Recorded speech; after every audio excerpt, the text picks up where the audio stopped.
mese e mezzo dall'insediamento del nuovo Consiglio di amministrazione di Longarone Fiere. Il Consiglio sta lavorando agli eventi che erano già programmati, sta cercando di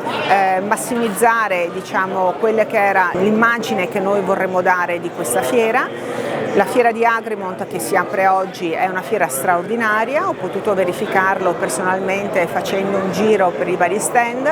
è una fiera molto amata non solo dagli esperti del settore ma anche dalle famiglie che possono, diciamo, far conoscere anche ai bambini, quindi agli ospiti più piccoli, di quello che è il mondo della montagna e della natura. Questa edizione di Agrimont è una edizione, direi, straordinaria perché c'è una grandissima partecipazione, soprattutto di qualità a livello espositivo, e quindi il mondo dell'agricoltura di montagna e di pianura qui potranno trovare tutto ciò di cui hanno bisogno per cercare di migliorare quella che è la qualità della loro attività. E in più devo dire che è anche un'esaltazione un po' della montagna, perché attraverso l'attività degli agricoltori e degli allevatori del settore primario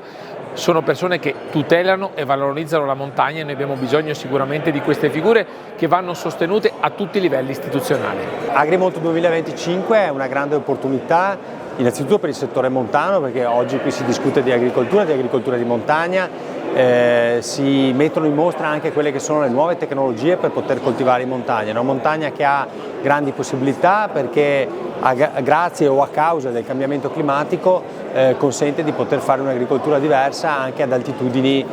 importanti. Detto questo, noi siamo impegnati come Regione Veneto a finanziare tutti gli interventi, penso al bando Giovani Agricoltori, dove gran parte di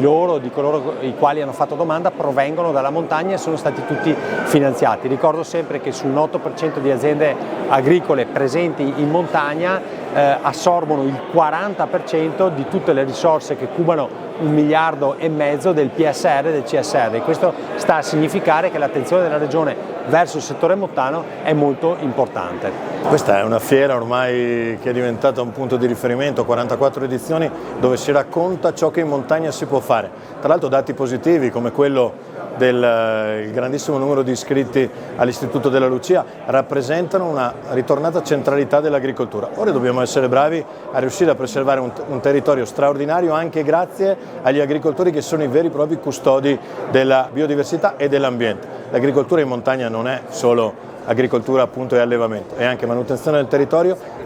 controllo idrogeologico e anche e soprattutto tanto turismo. Oggi abbiamo aperto una fiera che si presenta in grande spolvero, con delle prospettive ancora di crescita, ne siamo orgogliosi e siamo sicuri che anche per il futuro potremo realizzare e metterci a fianco di chi lavora da un punto di vista progettuale e soprattutto politico sullo sviluppo del nostro territorio. Agrimont offre una vetrina sulla quale si può puntare. Domenica prossima, cioè il 23, sarà celebrata la giornata europea del gelato artigianale, che personalmente nel 2008 ho cominciato a sostenere da presidente di Longarone Fiere, e anno, dopo 4 anni, siamo riusciti a concretizzare questo obiettivo che è nato e partito da Longarone e che oggi viene celebrato in tutta Europa. Oggi ci troviamo, secondo me, in una fiera che è ancora il cuore della montagna. Gli eventi fieristici devono essere visti anche come erano visti una volta, bisogna tornare un pochettino alle origini, cioè dove l'agricoltore offre il prodotto ma viene anche a vedere la tecnologia che c'è. Scusate se parlo anche da un punto di vista quasi bucolico, però Veneto Agricoltura ha fatto tanto, la Regione Veneto ha fatto tanto per cercare di mantenere viva questa attività fieristica, perché è una delle poche fiere che viene svolta all'interno della montagna. Bene, è da qui che si parte con lo scambio dei prodotti, con il fatto di vedere i macchinari migliori che si possono utilizzare, è da qui che si parte per avere in montagna, per avere in modo che l'agricoltore di montagna abbia un reddito più sostenibile, migliore. Un progetto europeo la cui scopo è applicare nuove tecniche innovative di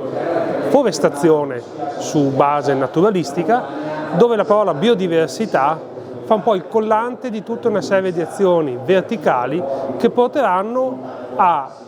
gestire quelle aree che sono state colpite da eventi climatici estremi, come appunto la tempesta Vaia del 2018. In 7 siti in Italia, Spagna e Francia, soprattutto in Italia, saranno applicate appunto nuove tecniche di forestazione dove si cercherà di introdurre piante autoctone in climax, non più solo monospecifiche, ma con una gradualità, e quindi un bosco che diventerà non più monoplano, ma con diverse strutture. E nel frattempo, nelle aree aperte, quelle appunto devastate da Vaia, si cercherà di utilizzare quell'esplosione di biodiversità, utilizzare in senso positivo naturalmente, e quindi cogliere quello che c'è di buono, attraverso dei mini sperimentazioni di orti forestali, sempre con l'attenzione però verso una gestione naturalistica dell'area.